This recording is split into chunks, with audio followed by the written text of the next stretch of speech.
Step 1, ang unang step sa preparation para sa developing of film ay i-gather around lahat ng important gamit or materials sa workplace bago patayin ang ilaw since required ang darkness to process the films. So, step 2, bago buksan ng film, make sure na it's completely dark sa lugar or place.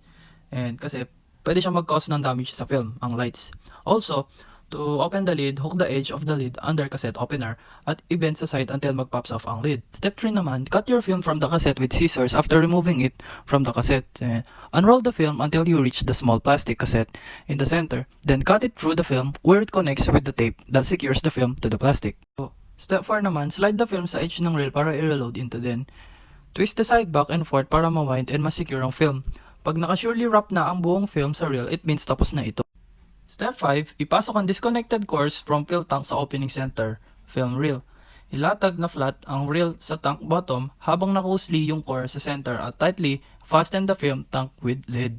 So step 6 naman, pwede nang open ang mga lights at mag-proceed sa next step since secured na ang mga films. The actual amount ng developer mixture ay nakadepende rin sa film tank.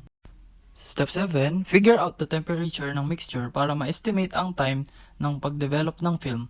However, minsan may estimated time sa manufacturer's instructions. Step 8, make sure na naka-unscrew ang uppermost area ng lid. Then, pour down the mixture sa funnel-shaped aperture. Step 9, continue to agitate the film sa tank habang nagde-develop ito para mas ma-disseminate ng ayos ang developer sa regular intervals. Step 10, kailangan drain lahat ng developing mixture sa tank bago palitan ng stop bath to block the chemical mixture para hindi ma-develop further ang film. Step 11, remove the stop bath mixture then add yung fixer in its place.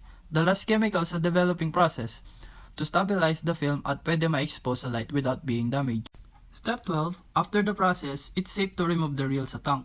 Rinse ng cold water ng films to remove excess chemicals then put a wetting solution para matanggal ang excess water at ma-avoid ang streaks and bubbles.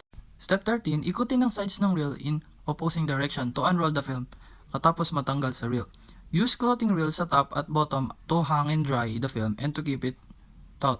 Step 14, last step, use cleaner to remove remaining streaks. Then cut into 5 small strips ang film negatives para madaling ma-insert sa plastic sleeve. This will keep the film moist, protected, free from smudges at debris. And this is a must until ready ka mag-develop ang films mo. First step, use gloves to prevent hand contamination of any chemical and to prevent damage. Step 2, get the trays and get them ready for the use. Step 3, apply the chemicals on each tray. Step 4, put the negative film in the tray with developer in it. Step 5, set the timer to the appropriate minute and to know when it should be removed in the tray with the chemical. Step 6, after soaking the film, remove it from the tray with the use of tongs to prevent damage to the film. Step 7, after removing from the tray, the film will be transferred to the stop bath and soak it again properly and wait for the minute it will be finished. Step 8, after being soaked in the stop bath, remove it and transfer it to the tray with the fixer and wait for it to be finished again.